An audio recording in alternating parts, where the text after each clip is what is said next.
What's up, guys? Thanks so much for clicking on the video. My name is Leah, and you know what? Happy Juneteenth, y'all. I hope you are celebrating and remembering this day and things like that. But we're going to get into this review. So we're reviewing Real Housewives of Atlanta. This is season 15, episode 7. So let's get to it. So before we get into the review, you guys, we're going to get a little spicy, just a little. And I'm going to play 2 audio clips for you guys. So Sanya did an interview with Carlos King, I want to say about a week ago. And all of a sudden yesterday, there was clips circulating on Saturday of a preview of Candi's talking about that clip as well as the interview and about Sanya on Speak on it. So in this spicy corner, I'm going to give you guys, or you're going to listen to 2 audios. The first audio is going to be of the interview with Sanya and Carlos King, where she was asked a question of who would be in your dream cast, and she took Kenya and Kandi out of it. And then the next audio is going to be Kandi responding to that audio, as well as giving her other thoughts about how she feels about Sanya. Who are 5 women that you would love to be on a season with? Oh wow, that's a good one. So obviously I'd bring back my girl Marlo. So Marlo and Sheree. So 5 though, because that makes it, shouldn't it be 6? Well, you're 6. It's you plus 5. Okay, so me, Marlo, Sheree. Uh-huh. Oh man. Any housewife, past, present, future. That's what I'm thinking. I'm like, I've been on with Kandi and Kenya, so I feel like I've, experienced them. So do I bring them back or do I bring on somebody new? So I always thought Phaedra was a hoot. So I think, it'd be cool to film with Phaedra. Even though I know Kandi and Phaedra won't film, so that means I have to leave Kandi off for next season. I'm gonna bring her back for season 20. Okay. Bring her back. And Portia.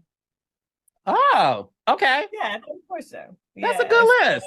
That's a good list. Is that fine? So it's you plus 5. So that's Marlo, Sheree, Phaedra, Portia. Oh, and I get one more. One more.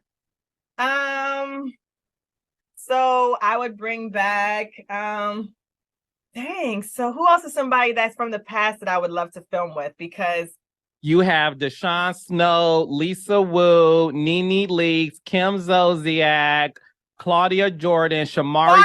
Claudia. Who? This week's episode. And then I come back and hang out with y'all ass and get back to the hood, as your homegirl says. These girls, they don't know Marlo. So they are feeding into this BS. Especially this dang old Sanya child. I don't want for you guys to feel like I'm not being a good friend to y'all because I'm friends with Marlo. She's really trying hard. She's trying hard to pick sides. No, brother. Y'all said y'all wanted her to pick a side, so she's picking a side. Yeah, I saw that little clip of her during the interview saying that she could see me off the show next season. Did you really say that? And that's all I gotta say. You see me off, but you don't see you off? Okay, boo-boo. She sees me off, and she sees, she was a Kenyan. Yeah, she was trying to bring back people that she's been fans of on the show. You don't even know them people. You don't even know those people. You want to bring back these people that you ain't even met before, some of them. Hell no. I'm just really cracking up because, you are talking as a fan. And if we want to talk about what the fans have to say, then you might not want to be talking about who shouldn't be here. Because I seen what the fans be saying online.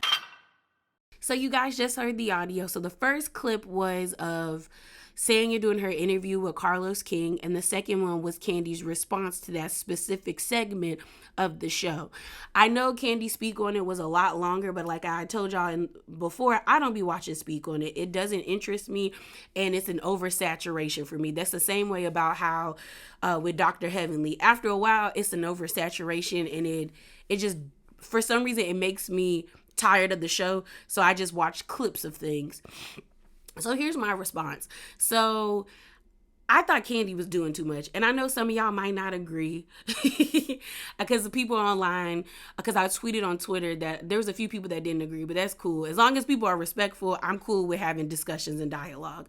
But yeah, I just think she's doing too much. We oftentimes get online and we complain about these shows being dark and not lighthearted. And what Sanya did in her interview with Carlos King, to me, was lighthearted shade. Like, she's not okay with Kenya or Candy right now. So her saying that, like, she would, like, do it with, rather have Marlo, Phaedra, and like Portia and other people, I don't think that's that big of a deal for Candy to be this angry. And the truth of the matter is, what Candy said was true. Like, if we are going by what fans want, Sanya wouldn't be on the show because a lot of people don't like her. A lot of people feel like she's a flip-flopper. She rides the fence. But I don't think she is. I think she's pretty much like, I'm Marlo's friend, but I want to be y'all's friends too. But I have more loyalty to her because I connected with her more than I've connected with you and Kenya, Candy. But Candy seems to be over her. So I don't know what's going to happen. I was talking to one of my mutuals and they were like, they hope Sanya activates. I do too. Like, I would be gleefully surprised if she's able to start shading the girls or really getting with the girls the way they get with her. But I don't think it will happen. But I do think Candy's doing too much. And the problem I foresee happening if this continues is people are going to really start turning on Candy the same way they started turning on Nene. Like, we loved Nene in the beginning, but then when she started to get her money up and started smelling herself and started acting like she was above the ladies or above her cast, we ain't like it. And I feel like that's where Candy is going. And I'm not saying she needs to be absolutely humble because she has accomplished so much stuff, like, and we've seen so much from her. Because I'm not even one of the people that say Candy is boring, because I don't think she's boring.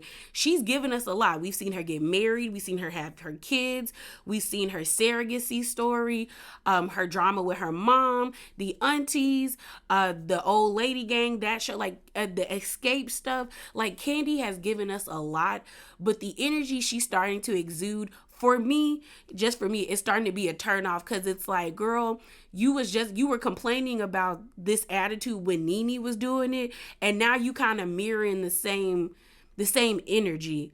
Like, I get it.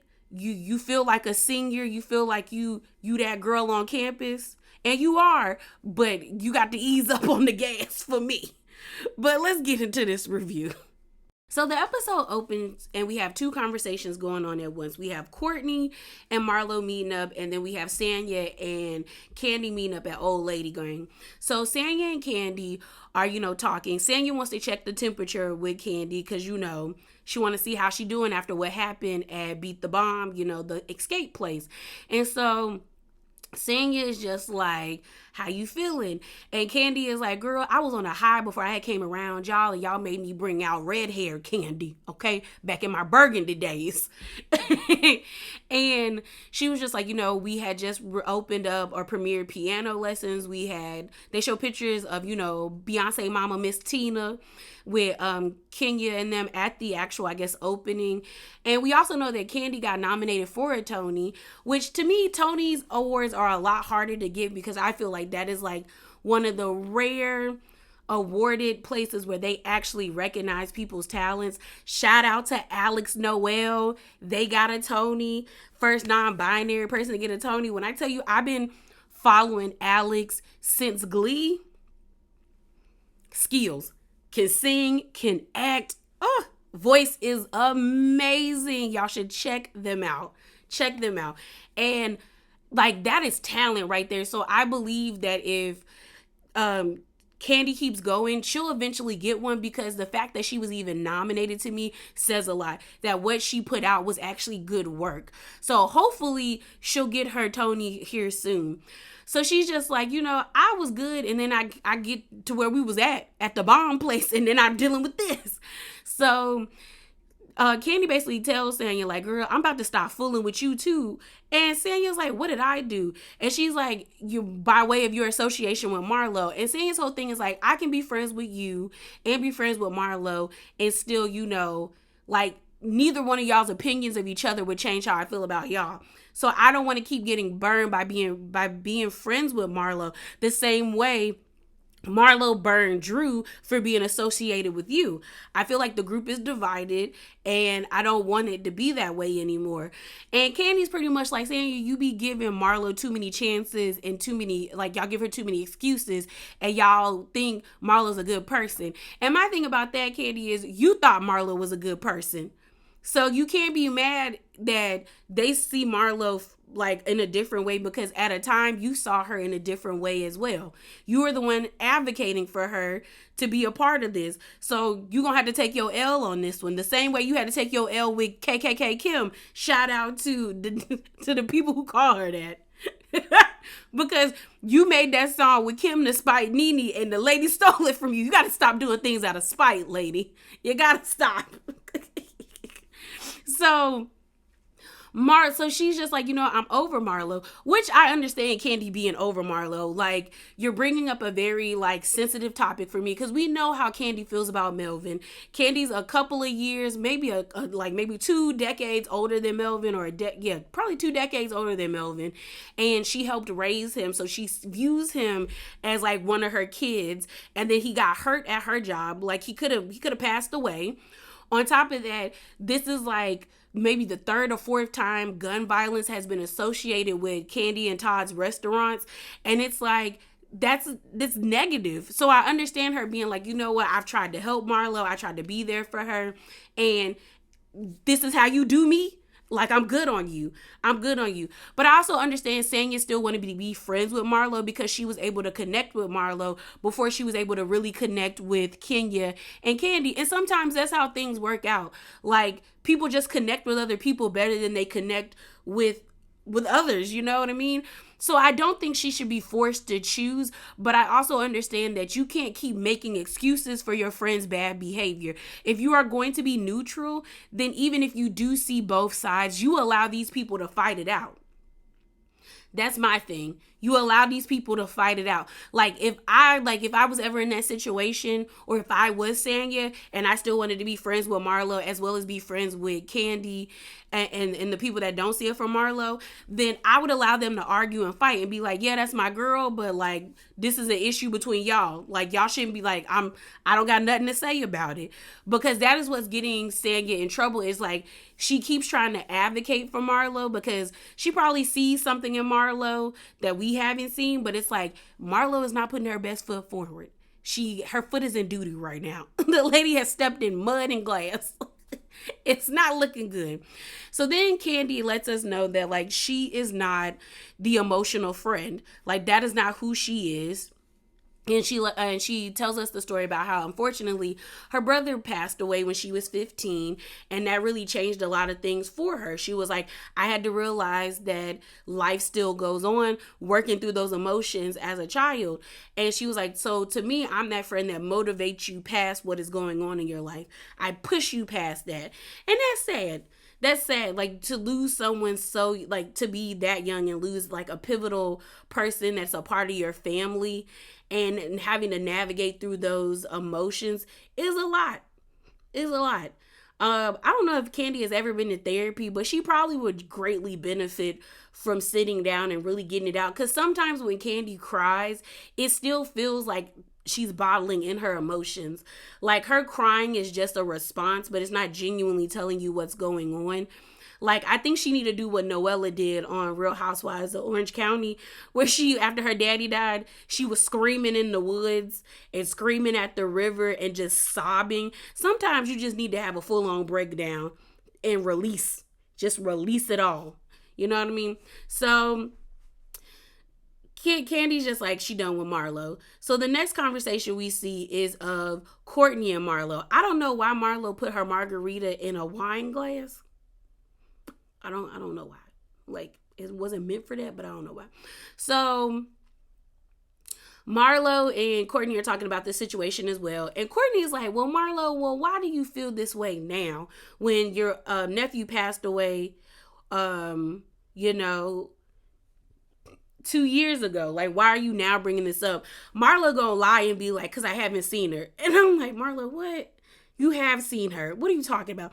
My thing about it is, I can believe that Marlo is triggered, but I can also believe that Marlo's full of shit.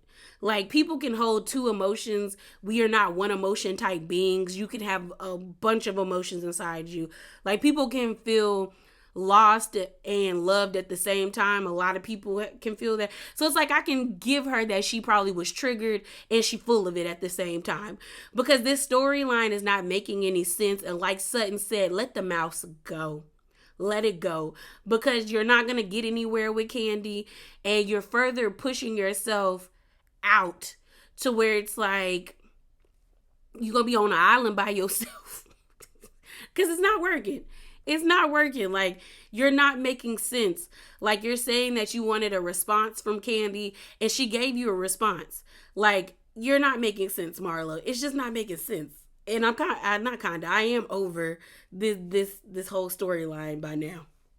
The next scene we see is of Drew practicing for her upcoming music video for her song that her and Ralph did together. I'm trying to figure out, is the song called Love Hit Different, or is it called You Already Know?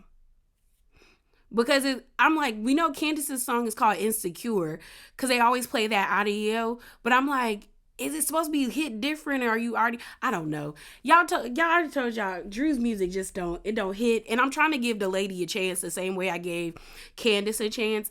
But there's like a difference for me. I don't know. Maybe it's because I wasn't introduced to Candace by way of like the way we were introduced to Drew, because she had the whole like singing career in the game. And then now it's not hit. I don't know, but I want to give her a chance. And y'all know I don't even like Drew like that, but I really do want to give people a chance to, chase their dreams. So she's practicing. It was weird that the guy that said he knew her resume or he was booked with her didn't know Drew's like resume like that. Like, Drew has been in That's So Raven. She was in That's So Raven, The Game, White Chicks. What's the other one? That's a great TLC, Step It Up. Like, so she's been in movies. So I'm just kind of like, why don't you know that? And you said you knew her resume. It's not making sense, sir. But we find out that I guess the love interest for Drew's video double booked, so he won't be allowed to participate in it. But now they asking Ralph to be the the stand, the what is it called? The stand-in for like the replacement for this guy. And Ralph is like, I don't know about that, but then he agrees to it. I got secondhand embarrassment when that man took his shirt off. Not saying his body looked bad. It's just, I don't like seeing them type of scenes on my show. It makes me uncomfortable. It makes me cringe. It makes me cringe, bro. I don't like it. But one thing I will say is I can finally see why Ralph and Drew stayed together, because they do have a lot of sexual chemistry. Sometimes when it's good and the marriage is trash, you might stay with a person longer than you need to. So Kenya and these embryos, we see Kenya go to her doctor, and she talks to her about how like her hormones were off, so the doctor helped regulate them. And now she's like interested in possibly using her embryos that her and Mark have to get pregnant again. And she wants to know if she's healthy enough to do that. So I saw some people's confusion as to why she would need to contact Mark, because Kenya lets us know that contractually, if something were to happen between her and Mark, like a divorce, those are her embryos, not him or his. But like she said, morally, it's the right thing to do, because an embryo is basically a fertilized egg. And in order to fertilize an egg or a zygote, or to have like a zygote, you need sperm. So that is his baby. He might not want to lay claim to it, but ultimately that child is 50% Mark's and 50% Kenya's, just like little Brooklyn. And so she gets emotional because she talks about how when she was pregnant with Brooklyn, it was depressing the whole time because every time she went to the doctor's office, there seemed to be issues with her, like preeclampsia. She was having a lot of issues, and it was just a depressing thing. And it got to the point where she thought maybe Brooklyn would not be here. So Kenya then starts talking about how, she just wants to give Brooklyn another another friend, and she wants another baby as well. There's nothing wrong with her wanting more kids, but is it right for her to do it? That's the thing. Because then the doctor explains about how in her 32 years of service, being a doctor, that Kenya's birth was the most scariest and challenging one she had ever dealt with. And then Kenya lets us know when she had Brooklyn, when they were supposed to do surrogacy, the surrogacy was only supposed to take 25 minutes. It took 2 hours, and Kenya lost a lot of blood. And my thing is, Kenya is 52 years old. I know some people are going to be like, this is ageist, but honestly, we got to be realistic. We know the older you get when it comes to pregnancy, the more at risk you are, the person that is pregnant, as well as the baby itself. So ultimately, you're putting yourself at risk and the child that you're trying to bring into this world at risk for either having complications when they get out of the womb or complications while they're in the womb and you having complications. And we're not going to act like pregnancy is a walk in the park for a lot of women.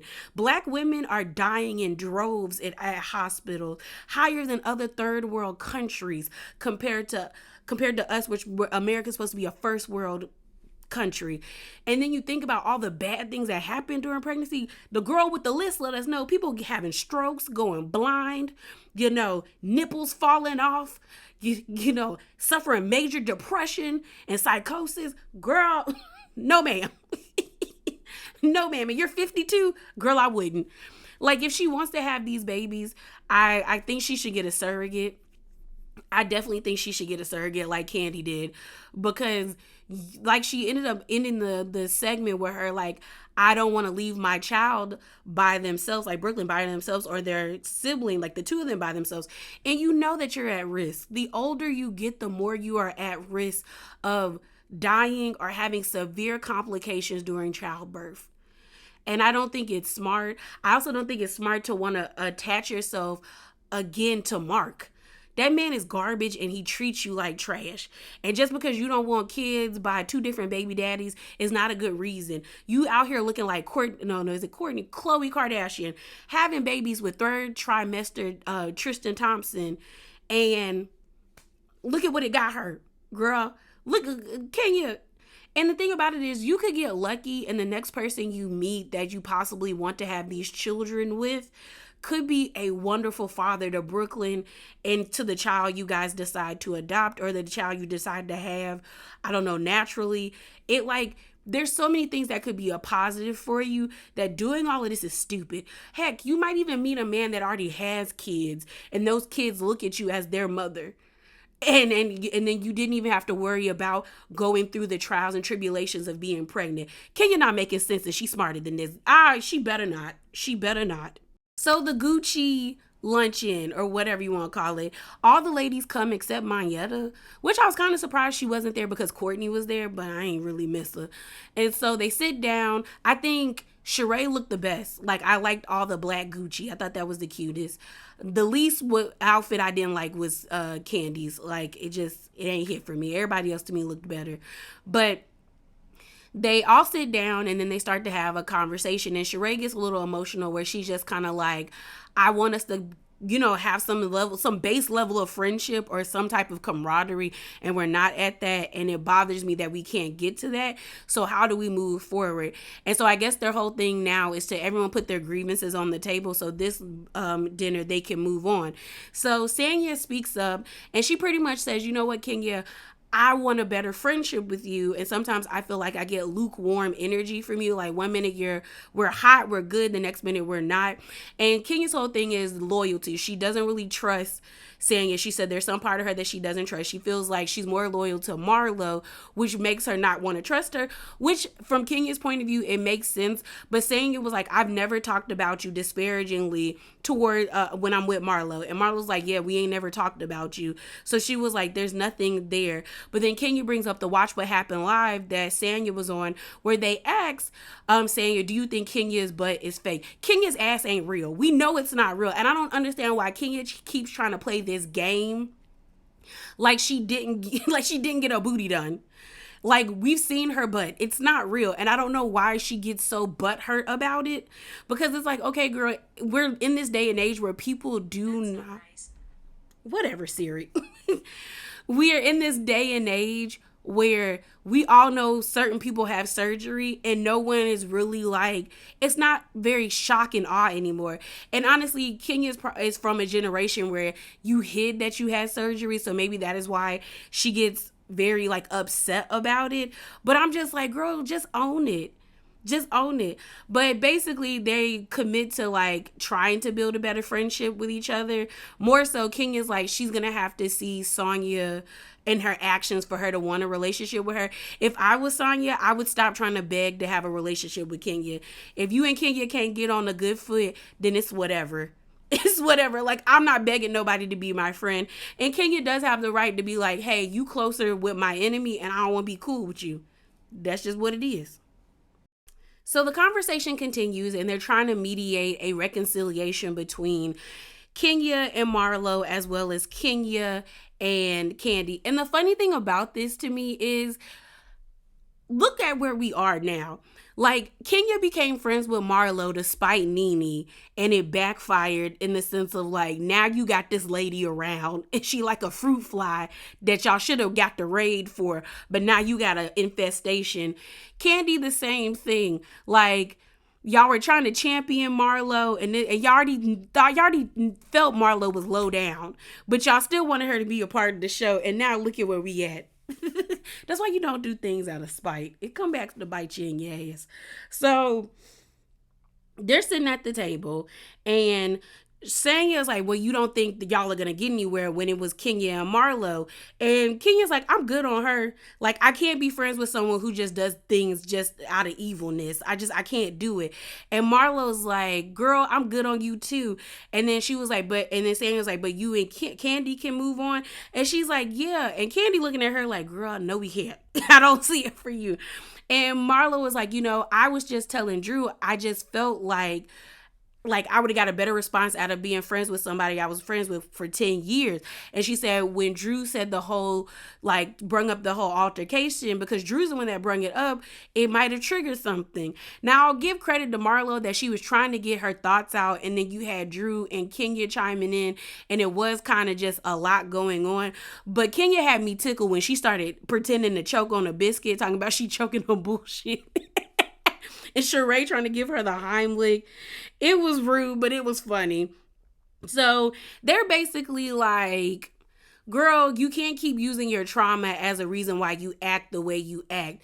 And that's when Kenya said something about like, what do I need respect from a bottom of a barrel kind of girl or kind of person? Because Marlo ends up getting up because she gets frustrated because she feels like she can't speak or talk, because she wanted to have a private conversation with Kandi, but Kandi was like, no, I'm good, I'm sitting here. So Marlo's like, I need to go to the bathroom because I guess she's trying to collect herself. So she walks out of the establishment, and Courtney's like, well, y'all, like, trying to advocate for Marlo, but then Drew is like, really, Courtney, you really gonna stick up for her after all of what she did? And Courtney's like, I'm cool with her. It don't even got to be all of that. I'm cool with her, and it is what it is. So Marlo leave. Sheree follows her. I need Sheree to get better leave out. Like, girl, you don't leave that much leave out if it's not gonna blend. And so Sheree's like, Marlo, what's like, girl, come back in here. So then Marlo's like, I wear my emotions on my sleeve. I want that energy on my Gucci. And I giggle because she starts shimmying. If Marlo could be funny, just stay funny, Marlo, she be palatable. But she be tripping. Marlo be tripping. Marlo just be tripping. But she be funny at the same time sometimes. So then that's when we get Kenya saying she sold her vagina for a bag.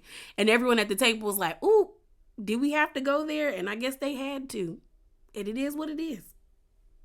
So Marlo comes back inside the establishment and she sits down and she's trying to get Kandi to understand that she's not trying to link her nephew dying towards Candy's name, because that's what Candy was like. Nobody wants their name linked to a murder. So Marlo is just like, I had my family reaching out to me, telling me like, hey, Candy didn't even call us to let it, like, condolences. Like, that's your friend. Why wouldn't she reach out?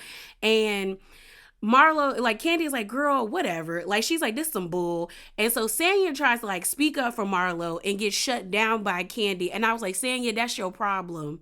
That's your problem. Like, you're trying to advocate for her, where if you want to be neutral, you got to fall back. Like, Sanya is like, Candy, I don't think you're understanding what she's trying to say. And it's like, girl, I don't think you understand what she's trying to say. And even if you get what Marlo is trying to say, if you're trying to be cool with them, you got to be quiet sometimes. Even if you feel like your commentary would add to the situation and bring clarity, sometimes it doesn't.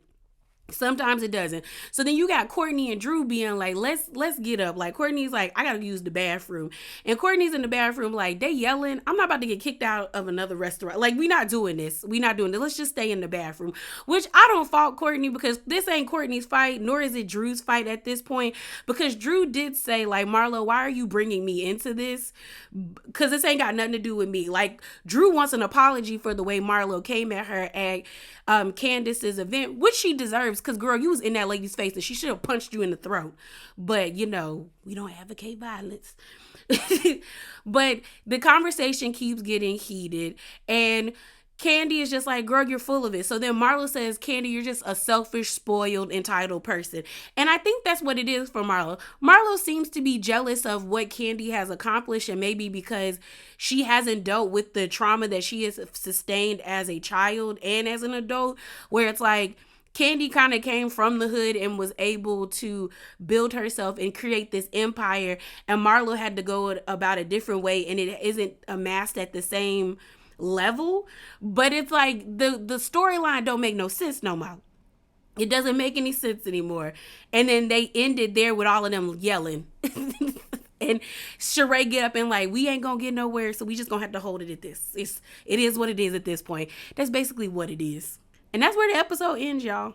So that is it. That is all, y'all. Remember to be bravely authentic. Hop down in them comments below. And if you like what you heard, subscribe. And happy Juneteenth again. Deuces.